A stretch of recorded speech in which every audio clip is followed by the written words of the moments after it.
Proyekto Helmo.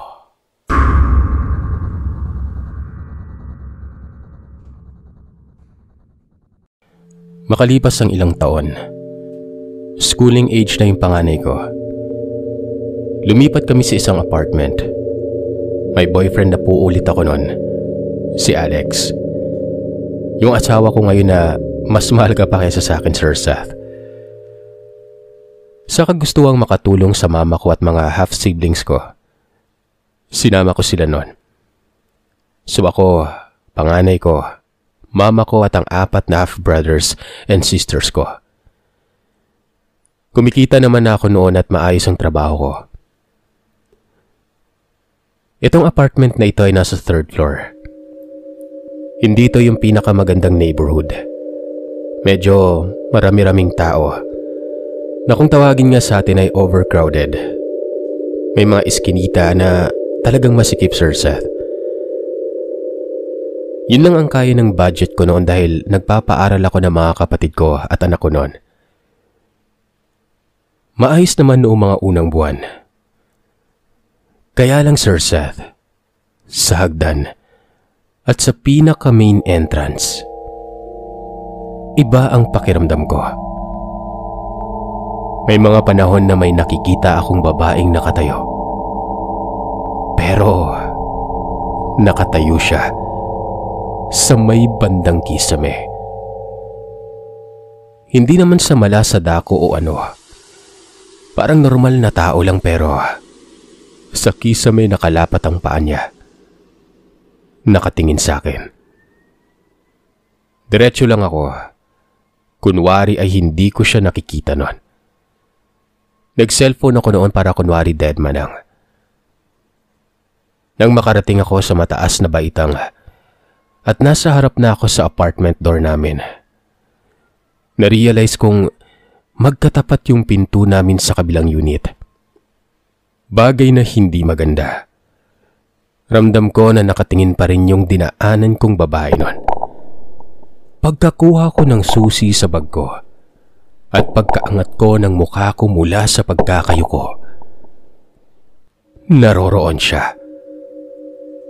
Face to face o magkaharap kami ng babaeng yon. Nablangko ako. Nakita kong ngumiti ng nakakatakot yung babaeng ito. Para bang sinasadya niya na makita ko siya o mapansin siya. Kaya nung nakabawi ako, Sir Seth, tumawa ako tapos nagsalita ako mag-isa. Nakalimutan kong bumili ng yosi ah. Pinasok ko yung susi sa doorknob nun. Dumiretso ako. Tumagos ako sa kanya. At yung parang kuryente na mahinang boltahe lang, naramdaman ko sa mukha ko nang dinaanan ko siya. Naramdaman ko na parang hindi siya natuwa gawa ng hindi ko siya pinansinan. Hindi niya siguro alam na sanay na ako sa mga ganong bagay, sa mga katulad niya. Hindi ko pa sinara mismo ang pintuan, yung screen lang. Kaya habang may ginagawa ako sa loob ng bahay, nakikita ko siyang nasa pintuan. Nakatiwarik pa rin ito. Saka ko naalala na si Mama ay merong palaspas sa bawat pintuan at bintana nun. Napangiti ako. Sinarado ko yung pinto. At ang isang bagay na ipinagpapasalamat ko sa Panginoon, hindi siya nakikita nila Mama at ng anak ko. Makalipas ang 1 buwan, nagrenta din yung tito ko sa taas na unit. Kasama niyang asawa niya at 2 anak nun. Yung punyemas na babae talaga na nagpaparamdam yung pinakapasaway, Sir Seth. Yung pinsan kong mas bata pa sa anak ko, nahulog sa hagdan nun. Unang linggo pa lamang nila. Ang sabi niya ay may tumulak sa kanya pero ang sabi naman nila tito, wala naman daw. Naniniwala ako sa pamangkin ko gawa ng yung tito ko. Walang kahit na anong palaspas o santo sa bahay. Kaya nakikita kong akyat panaog yung babaeng nakatiwarik mula ground floor hanggang fourth floor. Malaya din siyang nakakatagos sa unit sa tapat namin at sa unit ng tito ko. Yung nakakaubos ng pasensya ko ay may mga panahong nakikipaglaro yung anak ko sa taas. Tapos nahulog siya sa may hagdan. May galos ito sa noo. Pina-check up at x-ray ko naman pero wala namang nakitang malubha na issue. Matapos na hindi nagpakita yung babaeng ito sa loob ng 3 araw. Isang weekend doon. Nanggaling ako sa inuman. Umuwi ako ng madaling araw para makapagpababa ng lasing. Kasi lasing o hindi lasing, nanay ako. Kailangan kong asikasuhin ang pangangailangan ng nag-iisang anak ko noon. Pagkarating ko sa hagdan, naroroon yung babaeng nakatiwarik. Napakakapal na mukha niya. Sa lasing ko ay dinuro-duro ko siya noon. Mukha akong baliw na nagmumura at dumuduro sa hangin. Sinabi ko talaga na wala siyang karapatang tumambay sa hagdan na yon at manakit na mga bata.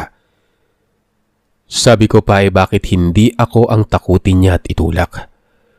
Bakit yung mga walang kalaban-laban ang kaya niya? Sabi ko pa nun sa kanya, siguro, engot-engot kang nahulog ng patiwarik dito sa hagdan. Kaya ka ganyan. Patay ka na nga. Engot-engot ka pa rin. Nakikita kita. Wala lang akong panahon sa'yo. Kaya lumayas ka dito. Patay ka na. Pinuka niya ang bibig niya. Parang tunog ng grounded na microphone yung nilabas niyang tunog nun. Nakakarindi. Kasabay noon ay meron akong narinig na parang bulong na hawakan mo. Kaya ang ginawa ko ay hinila ko yung nakalaylay niyang buhok nun. Parang bula sa washing machine ang pakiramdam. Hinila ko at minuestra ko yun palabas. Lalong lumakas yung nakakabinging tunog. Para akong baliw na may sinasabunutang hindi nakikita palabas. Pagkatapos ko siyang ilabas ay pumasok ako muli sa loob at umakyat ng hagdan. Hindi ko na siya ulit nakita doon. At madalas ko na siyang nakikita doon sa covered court ng Muñoz. At least, nasa labas na siya ng apartment building. Matapos ang 1 taon, nabuntis ako, huminto sa trabaho. Lumipat kami sa Quezon City. Ito ang bahay na pagpasok mo palang mainit na. Wala namang multo pero napaka-negative ng vibes ng bahay na yon.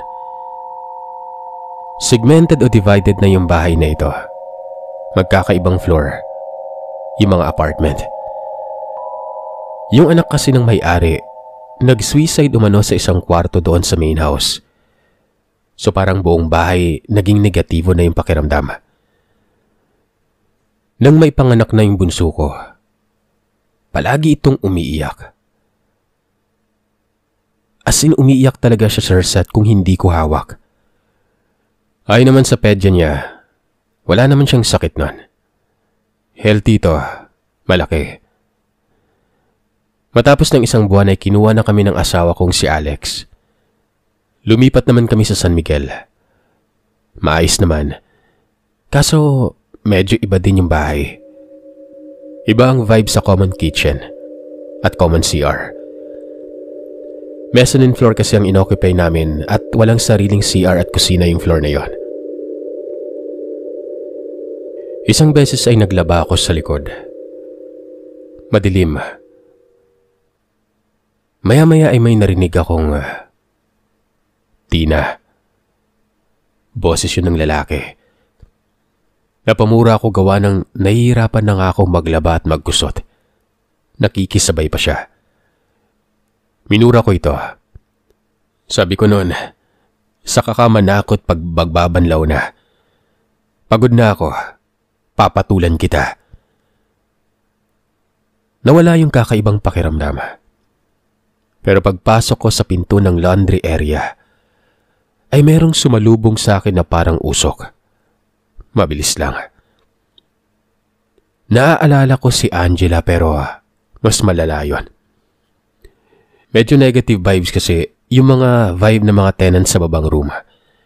Kaya pakiramdam ko ay naa-attract nila yung mga negative vibes na yun. Diba, gaya ng sabi ko, hindi ko maintindihan kung malabo ba yung third eye ko o ano. Makalipas ang 7 taon, lumipat kami dito sa GMA Cavite. Napakaliit ng lugar na ito. Kaya mo i-drive ang buong syudad sa loob lamang ng kulang-kulang 1 oras. Mapuno, may mga dirt roads, konti ang ilaw. Taas baba ang kalsada kasi bundok ito. Sa totoo lang ay masarap ang buhay dito, magaan. Maganda ang pwesto ng lupa ng pamilya nila Alex sa lugar nito. Corner lot ang bahay, sa may taas ng burol. Kumbaga, pag may 2nd or 3rd floor ka, overlooking siya. Mapuno at maliwalas. Makalipas ang ilang buwan matapos naming lumipat dito. Nasa corporate life pa ako. May kotse naman pero napakagastos sa gasolina at toll fee. Tsaka nasa 2 oras din yung babayahihin mo. Mula dito sa lugar na ito hanggang Ortigas. Bago magpandemya yun, Sir Seth. Yung sasakyan namin ay pinabless pa namin yon. Brand new namin nabili. At dahil magaling akong marunong mag-drive, lahat ng galos ng kotse, ako ang may kasalanan. Kaya naman hindi ako yung pinagmamaneho ng mister ko. Isang beses ay nagpasundo ako sa kanya sa Star Mall, Alabang. Alam ko may mga kwento sa Star Mall pero hindi doon nangyari ang karanasan ko na ito. Nasundo naman ako ni Alex doon sa lugar na yon. Maayos naman ang pagmamaneho mula doon hanggang Southwoods sa may SLEX. Paglabas ng Southwoods ay may maliit na tulay na madadaanan. Parating pa lamang kami, may nakita na akong matandang babae sa ilalim ng poste. Iniisip kong baka taga ron siya o naghihintay ng tricycle gawa ng 4:00 ng madaling araw na nun. Hindi ko alam pero sa hindi ko malamang dahilan, hindi bumusina si Alex sa tulay. Bagay na palagi niya namang ginagawa. Pagkalagpas namin sa tulay na yon, uminit yung auto. Inadjust ko yung temperature ng aircon sa Mirage namin nun. Napatingin ako sa rear view mirror. Walang hiya, Sir Seth. Yung lola na nasa poste, nandun sa may likuran ng kotse namin. Nung nagtama ang mata namin ay bigla siyang tumawa. At sa magkabilang headrest ng driver seat at front passenger seat, ilang dangkal na lamang mula sa akin. Malapit na malapit yung mukha niya sa mukha ko. Nanigas ako nun. Hindi nakakatakot ang itsura niya. Pero yung presensya niya na nasa loob siya ng sasakyan, mas malala pa ang pakiramdam kesa sa naramdaman ko kay Angela. Kumbaga, mas demonyo ang pakiramdam ko na ito sa kanya. Amoy sulfur. Tsaka mainit siya, Sir Seth. Tapos bumubulong siya nun. As in yung binubulong niya ay para bang angin lang. Tapos, para siyang static na yung walang signal yung radyo. Kinabahan ako nun. Naalala ko yung palabas sa TV, yung Poltergeist. Siguro totoo ang sinasabi nila na kapag malademonyo yung presensya, parang TV na static yung channel ang tunog na maririnig mo. As in parang pag nawala ang cable sa analog TV na walang masagap na channel sa antena. Ganun na ganun ang naririnig ko nun. Parang napakabagal ng oras. Hindi ako makagalaw o makapagsalita. Humahagulgol na ako. Naghahalo ang uhog at luha ko nun. Sa awa ng Panginoon, hindi ako hinawakan ni Alex at hindi niya nakita yung nakikita ko. Pakiramdam ko kasi makikita niya kapag hinawakan niya ako nun. Baka maaksidente pa kami. Nung tumatawa na ang lola sa likuran ko at may konting static na akong naririnig, nakapagsalita ako ng, "Daddy, ihinto mo! Stop the car!" Akala mo talaga eksena sa Wattpad pero pang shake, rattle and roll talaga yun, Sir Seth. Kasi sa dinami-dami ng pwedeng hintuan, sa punerarya pa siya huminto nun. Doon siya nagpark gawa ng doon daw maliwanag. Diyos mio talaga. Nakatatlong yosi ako nun bago ako sumakay. Pinabuksan ko lahat ng pintuan ng auto. Nang makarating kami sa bahay, iba yung komportableng naramdaman ko nun. Pero nilagnat ako ng 2 araw. At dahil sa karanasan ko na yon, ayoko nang magbiyahe ng madaling araw. Dali-dali akong nag-resign doon sa corporate job ko na ito. Makalipas ng ilang buwan, nakakuha ko ng work from home na trabaho. Hanggang ngayon na ito pa rin yung trabaho ko. Akala niyo ba okay na? Hindi pa rin. Nung na-establish na kami dito, may naging BFF akong katapat bahay lang namin. Maayos na pamilya sila. Magkaibigan ng bunso ko at yung middle child nila. Same age group lang din so naging close kami nun. Noong mga panahon na may paluwagan kami nitong kaibigan kong itago na lamang natin sa pangalan na Lynn. May isang paluwagan member kami na tawagin na lamang nating Coops. Pag-ipitan ata ang gusto. Hindi ito naghuhulog sa tamang oras, Sir Seth. Hanggang sa umabot na sa puntong hindi na talaga siya naghuhulog. Maraming rason. Pwede namang hindi siya sumali gawa ng nagigets namin na pandemya noon pero ewan ko, sumasali pa rin talaga. Nakapagbitaw ako ng salitang pakiramdam ko ay natupad nun. Nasabi ko, Sir Seth, na habulin ko na sa kanya yan, Lynn. Huwag mo nang singilin. Kinilabutan ako matapos kong sabihin yon. At matapos ang 1 linggo, namatay siyang dilat. Inatake sa puso. Makalipas ang 1 buwan ay namatay ang isa sa mga senior sa kapitbahay namin naman sa tapat. Kasama to ng lola ni Alex. Ang lola ni Alex ay miyembro ng SK, as in sangguniang katandaan. Magiging 94 years old na ito ngayong December 2023. Nung araw na nakiramay sila lola at biyenan ko, hindi sila nagpagpag. Hindi sila naniniwala sa ganon. So ang ending, Sir Seth, naging amoy kandila sa bahay. Nakita ko yung tropa pits ni lola, yung pumanaw, sa kwarto. Kinakausap ako na parang galing sa ilalim ng tubig yung tunog niya. Bank account lamang ang nagets ko nun. Makikiramay dapat kami kinagabihan pero nagbago ang isip ko. Hindi ako tumitingin sa patay kung hindi ko kamag-anak.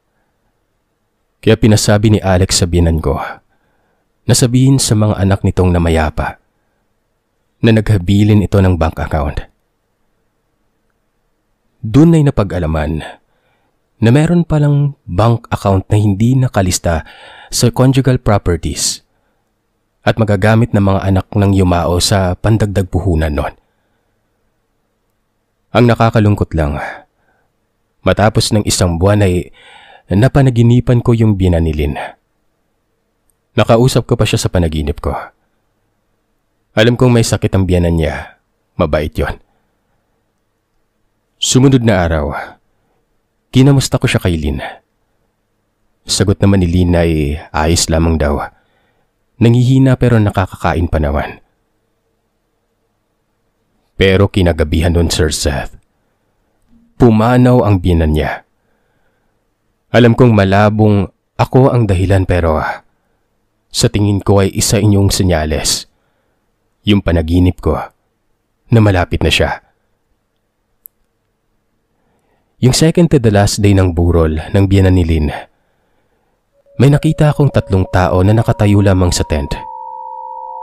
Normal na tao ang nakikita ko. Hindi naman nakakatakot yung imahe nila. Tinanong ko si Alex kung nakikita ba niya yung 3 taong nakatayo sa tent na yon. Sabi niya, hindi daw. Sabi ko ay pansinin niya yung mga aso sa lamay. Iniiwasan yung 3 tao. Kitang-kita ni Alex na gumigilid yung mga aso kahit malaki ang espasyo ng parte na yon. Hindi lahat ng multo ay may masamang gagawin. Hindi lahat ng engkanto masama. Pero mas marami lang talagang masama. Minsan napapaisip ako kung schizophrenic na ba ako pero lahat naman ng psych evaluation ko normal naman. Madalas nang sinasabi nila ay baka stress-induced ito. Pwedeng hindi ito hallucination. Kumbaga, namamalikmata lamang ako. Ni walang binigay na gamot sa akin kasi normal pa daw ako noon. Kahit papano, Sir Seth, syempre talagang nagsik ako ng advice sa mga professional kapag umaabot sa mga pagkakataong nakakakita ako ng hindi normal. May paranormal psychologist din akong na-consult at sinabihan ako na baka multidimensional plane vision daw talaga ang meron ako. Hindi yun normal sa isang tao. Ang sabi niya, ang meron lamang nito ay yung mga taong merong tinatawag na Seventh Syndrome. Napaisip tuloy ako doon. Minsan ay sinamahan ko naman ang panganay ko para magkita sila ng daddy niya, yung ex ko, at mga tita niya sa paternal side niya. Bandang 5:00 ng hapon ay nasa Star Mall Alabang na kami. Naka-face mask kami dahil sa health protocol noon. Pagpasok namin sa ground floor ng Star Mall papunta sa terminal, nakakita ako na maraming tao. Parang may event. Nangyari ito bago masunog ulit yung Star Mall nitong 2023. Kaya takang-taka ako at sabi ko sa anak ko, ang daming tao, walang naninita, mga wala pang mask yung iba oh. Yung anak kong panganay, napahawak ng mahigpit sa kamay ko. May apkat yan this July, Sir Seth. Bumulong sa akin. Mami, konti lang yung tao. Konting-konti. Lahat nakamask. Nang marinig ko yun ay binilisan namin ang lakad papunta sa jeep terminal. Nakakatawa gawa ng hindi ko alam kung sino ang totoong tao sa hindi. Kaya binitawan ko yung anak ko kasi baka makita niya rin ito. Pinahawak ko siya sa bag ko. Naglakad akong umiilag sa mga taong nakikita ko gawa ng hindi ko alam kung sino ang totoo sa hindi. Nakarating kami sa bahay, nahihilo ako at nasusuka. Ganun pala ang pakiramdam pag maraming nakapaligid sa'yo. Naisip ko tuloy si Ed Kaluwag noong napanood ko siya sa isang episode ng Jessica Soho. May mga pagkakataon na nakakapanaginip ako ng mga premonisyon. Yung mga sakuna na napapanood ko sa TV. Marirealize kong napanood ko na o nakita ko na sa nakaraan. Meron pa akong isang napanaginipan buwan ng Hulyo taong 2024. Na sana ay huwag mangyari gawa ng pakiramdam ko sa bagyo na yon. Maraming masasalanta. Hindi ko rin alam kung saan yon.